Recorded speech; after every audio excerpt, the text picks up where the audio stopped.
Welcome to the LexisNexis Evolving IP podcast. And today's episode, Red Hat, Stewarding Open Source. I'm Nigel Schweitzer, and I'm joined by co-host Francesca Lavoie. Hi, Frankie. Hi, Nigel. How are you?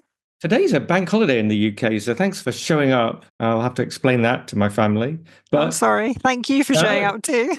As soon as I said David Perry from Red Hat was on, they totally understood. He's the Director of Litigation and IP at Red Hat.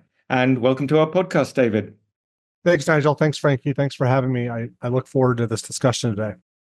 Well, David, it's a pleasure to have you on our podcast. And we always like to kick off our podcast with finding out a little bit more about our guests. So maybe could you tell our listeners, what's been your journey to IP? Where did it all start? Sure. So my journey into IP is a little bit maybe different than most of my more qualified colleagues on the pure patent side. I've always been pretty good at science and math.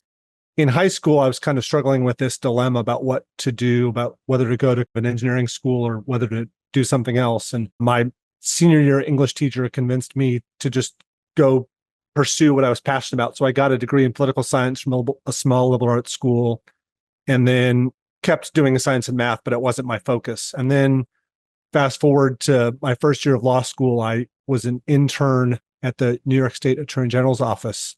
And my mentor was a patent lawyer in a former life. And it was completely random. And he said, have you ever thought about, at the time I was trying to figure out what type of law I wanted to practice. And he said, have you ever thought about patent law? I said, never heard of it. What's patent law? And so I remember sitting down at the computer in the Attorney General's office and looking up what the requirements were to take the patent bar. And I found out you could take a certain number of credits in physics. And so I did that while I was in law school, took 20 credits of physics, undergraduate physics, and then ended up getting a summer associate job at a patent boutique and summered there right after 9/11. So things were in turmoil in New York at the time, and ended up loving it. Loved the combination of IP and learning new technology, and then also litigating about new technology. And it turns out, as many of our listeners know, that IP litigation is some of the highest stakes litigation. So it was really gave me an opportunity to litigate some big strategic cases for big, important clients, Apple, Facebook, et cetera. And then I ended up just loving IP law. At some point, folks stopped asking me what my technical background was, and I just faked it till I made it. And here I am today. So today you're at Red Hat. And just for our listeners who don't know who Red Hat is, Red Hat provides enterprise open source software to around 90% of the top Fortune 500 companies. Does that sound right, David? That sounds right to me. I mean, I think that Red Hat is the most successful enterprise open source company. Obviously, we're owned by IBM as of 5.5 or so years ago, and we are the most successful open source company by a good stretch in terms of if you measure it by impact or enterprise engagement or dollars and cents straight revenue. And when we think about Red Hat's approach to IP, would you describe it as untraditional? I think that we don't use IP in the traditional sense of trying to monetize it or trying to assert intellectual property. We use it a lot like I think some other companies do as a shield to mitigate IP risk. But of course, in the open source world, you're talking about a group of engineers at Red Hat and open source community members who we have a very valuable, close relationship with, who all of that open source community see IP and especially patents. They kind of give it the side eye. They're not huge advocates of asserting IP. The challenge or the goal of a company that needs to use IP to mitigate risk and to use it defensively, but we also have to convince our open source engineers to help contribute to that, to be Red Hat inventors. So the use of IP and IP's role at an open source company like Red Hat is unique. And also part of the reason for Red Hat's success as an open source enterprise company is because of the close relationship we have with the community. And so we have to convince the community that we are going to treat IP in a certain way and not overstep in terms of its treatment. And so we do things like have the Red Hat patent promise, which guarantees that any Red Hat invention is not going to be asserted against any open source projects. And can we just close that gap? I mean, for those people who don't know the Red Hat story and the IBM acquisition, the number is $34 billion, which is the valuation put at the date of the acquisition. But other people think of open source being free. So how does a free business model become worth $34 billion? I joke that Red Hat makes $5 or $6 billion a year selling free software. The reason why customers pay Red Hat subscription fees and the reason why IBM saw the value in Red Hat is because of the people and because of the value and the protection that Red Hat has for open source. And one way that the IP program adds value is because we provide a safe space for our customers as long as they're buying Red Hat to be able to use Red Hat, and that we will stand up and defend them. And we have done so on many occasions. When a third party asserts intellectual property against Red Hat customers, we have stepped in and defended that either with a declaratory judgment action or otherwise intervened in the case to defend them. And we wouldn't have been able to do any of that if it weren't for the IP programs that Red Hat have and that IBM has that allow us to defend our IP and to create a space for Red Hat and for Red Hat products to operate in the market and to be defended against IP. One such effort, which has been tremendously successful, is the Open Invention Network.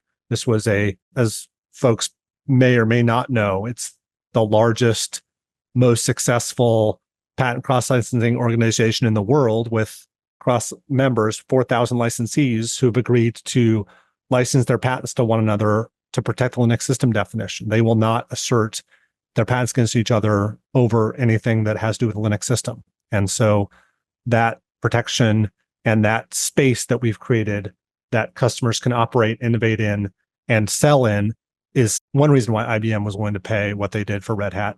The other reason, I think, is just the world has moved to open source development. The proprietary model of having to buy a product from a certain company and being locked in to that company has gone the way of the dodo a little bit. I mean, the open source world in a connected cloud-based environment has carried the day. Hybrid cloud has proven to be the preferred model for customers to take cloud workloads and move them on premises or to a public cloud. And Red Hat is the best way to do that in an open source development model. It's proven to be tremendously successful over the last 5.5 years, if you look at by any measure, including IBM stock. We stepped over, well, at least nodded towards OIN, Open Invention Network, as you went through that description, but the evolution's quite significant. Can you just remind us who and why OIN was set up? What was the risk to open source? The Open Invention Network was founded to bring together a group of companies who were interested in the continued survival of the Linux system and who agreed that they would not assert against each other, and they would also pool their patents and pool resources to defend. That threat is largely behind us. And I also think that in addition from the shift from in the cloud environment from a proprietary development model to an open source development model, I think that a lot of traditional uses of IP have waned as companies have decided that it's not necessarily worth using their patent portfolio to extract licensing revenue out of the world. It's a better use of IP to use it in different ways. And you see companies that don't necessarily assert their patents use IP in different ways as being largely successful in the cloud world. You think about open source software, and is that completely the opposite to patents that deliver you a negative right? And Nigel, I know we've spoken to Keith from OIN on this before, but in some ways it does feel like, are they completely opposite? Can they play together? Well, as you know, on evolving IP and Cypher Vision before that, we've spent a lot of time discussing the bad reputation that patents have of having the power to exclude. There are lots of business models. I think open source is like the archetypical exciting one, that you use patents to create openness, which is what Keith spent the episode talking about. But I don't think there's any tension. I think intellectual property gives rights, and it's for the owner of those rights to decide how those rights should be used. And I think David and the team at Red Hat have done a phenomenal job to bring together communities, all who see patents in the same way, all who want to mitigate risk to enable the ecosystem to develop. You join Red Hat as an IP litigator. Can you talk a little bit about that in terms of managing the risks there? We've talked about OIN and lot network and litigation. How does that all fit together in Red Hat? How was your journey through Red Hat as an IP litigator? So when I was hired at Red Hat, I was hired primarily because Red Hat was facing some assertions from non-pressing entities. Red Hat thought that as our revenues crossed $1 billion, that we were going to just kind of have a hockey stick jump in NPE assertions. It turns out that didn't happen. I'm not sure if it's because Red Hat's more of a back office and less consumer facing, unlike an Amazon or an Apple or a Microsoft that's kind of front of mind in terms of when these NPEs come up with their lists of assertion targets. I'm not sure if it's because Red Hat's revenue model is more disaggregated from our IP or from our products. And so it's more difficult for an NPE to draw a straight line from you sold $1 billion in product and therefore the royalty pool is $1 billion. And I'm not sure why we didn't face that hockey stick spike in assertions that other companies on similar revenue paths have seen. All that being said, there wasn't the IP litigation work for me to do. And so I started looking at other projects at Red Hat that I could help with. One of them was we ramped up our patent acquisition program and started purchasing patents from various companies to help defend ourselves. And I also got involved in other types of non-IP litigation. And so, where I am today is I'm the head of IP for the company and the head of litigation for the company. That's kind of how I arrived where I am today. So I deal with interesting IP topics like this and get to talk with you all about it. I serve on the board of OIN and the board of LOT as part of the IP. I'm the primary person that liaises with RPX and Unified. And then on the litigation side, I'm in charge of all the employment cases and commercial litigation disputes. I'm involved in an antitrust case right now, and then of all the employment litigation that keeps litigators at companies of Red Hat size pretty busy.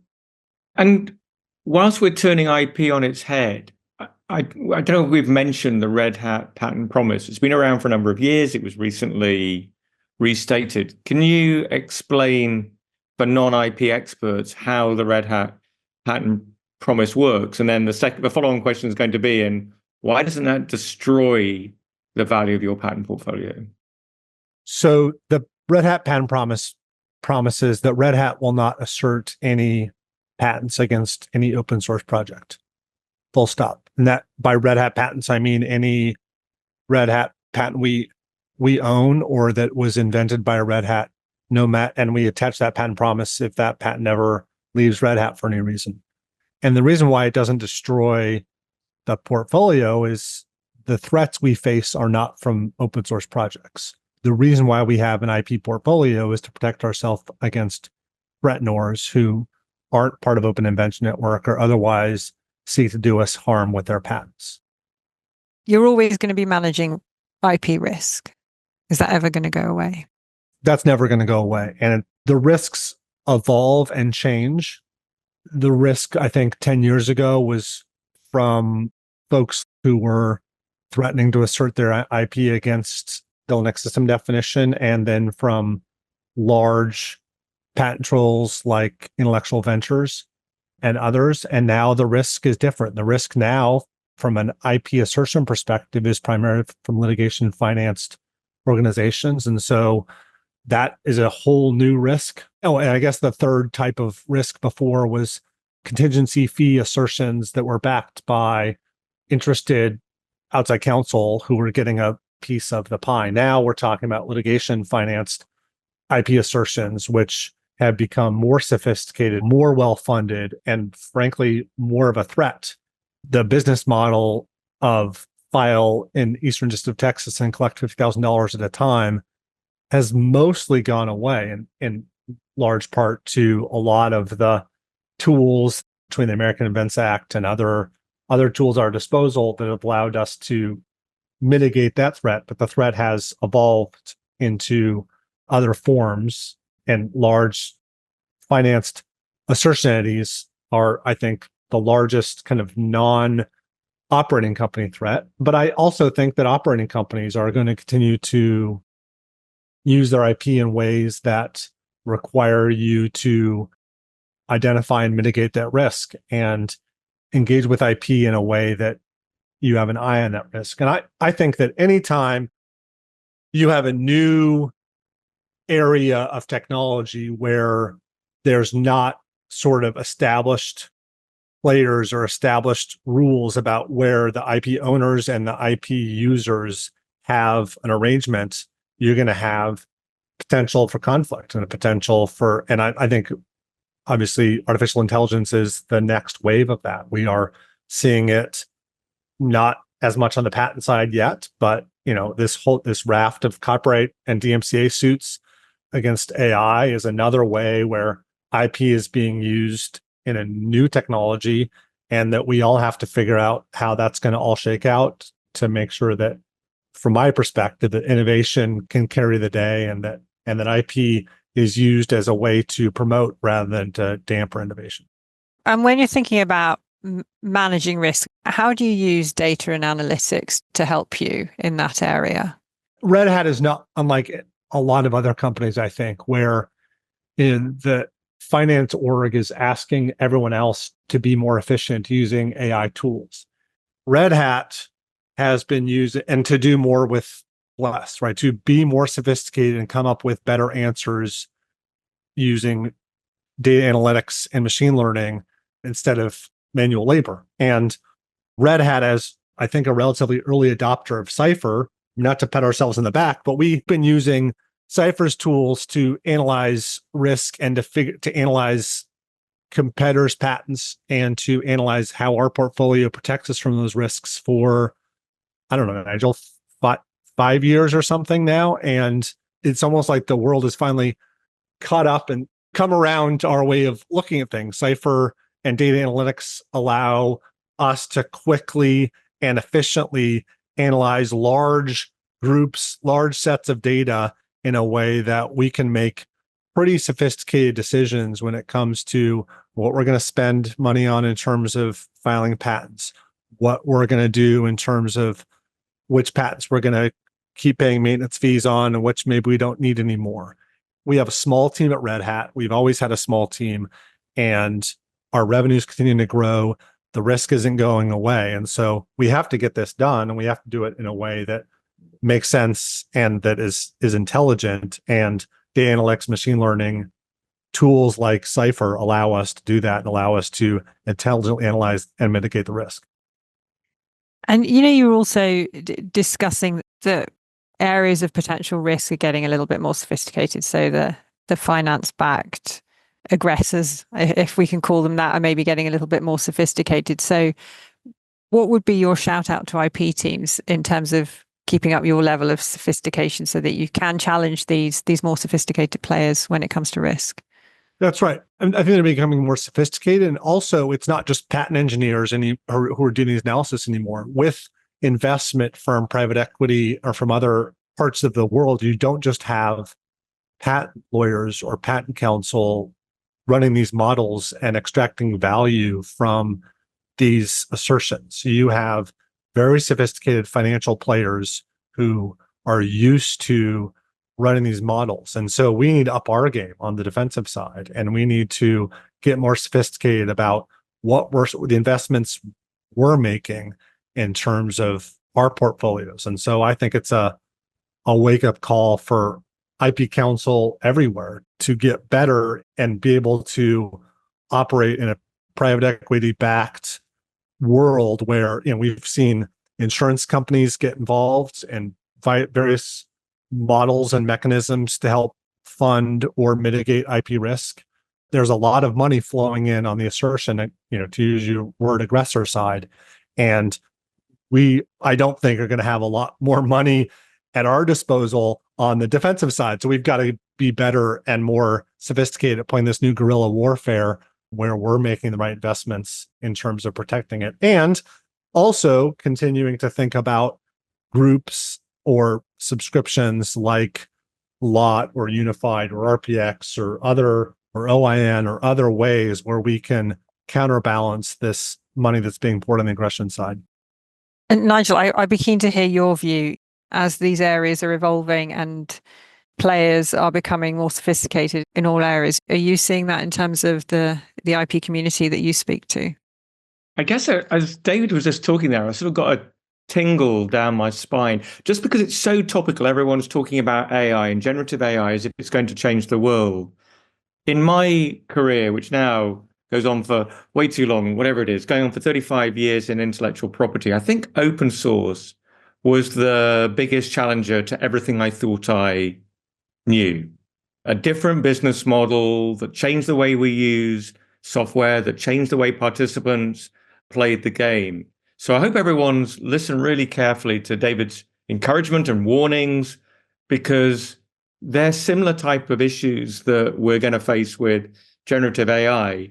And we came through, more or less, the open source waters with a phenomenal contribution to the world. And I suspect we'll do exactly the same with Gen AI, and no one's going to die along the way. Let's hope so. No, I'm sure we will. I'm sure we will. David, any other thoughts on AI and Gen AI? It is the topic of conversation, and can that all be used for the good when we're all becoming more sophisticated? I don't know if it can all be used for the good. I do think that one thing that I haven't talked about that I've learned in 20 years of doing this is that a lot of what we do, relationships between people matter, and relationships that I've built across the community matter. All of our companies are not aligned 100%, right? We're all doing different things. We're all competitors in some ways. And Open Invention Network was a community of folks who came together to form this Linux system definition non-aggression space. And it was largely because folks had relationships that allowed that to be built. And the same thing, I think, is true on Gen AI. I mean, I've talking to various colleagues that I've met or peers that I've met about what that holds in term from the patent side. And I do think that there's an opportunity here to clear the decks from an IP perspective so that innovation can happen, with patents being an IP being a catalyst rather than a detractor in Gen AI. I think the opportunity is there, but I do think it's going to take investment of time and resources from a lot of industry players to make sure that that happens. I'm optimistic, but it is, I think, the $1 million question in terms of where that goes. So I am going to ask you what you think the future holds. Is that where we're hopefully heading? I mean, you look at Gen AI, there's a dispute now about what everyone wants to be called open source AI, or what open means in AI. Whereas open source used to be a negative, or it was kind of this quirky development model. Now everyone wants to embrace open source in the Gen AI context. And so I am optimistic that all the important players and all the folks in Gen AI are committed to a much more open, shared development model where we take IP risk off the table and maybe come up with a solution that allows that development to thrive. I am optimistic about the future. I think the future holds open source continuing to be more pervasive, be the development model of choice, and therefore IP and traditional uses of IP taking a backseat to open source development in this new context of Gen AI. Wow, David, that was a pretty broad-ranging conversation. For our listeners, what would you say is the key takeaway?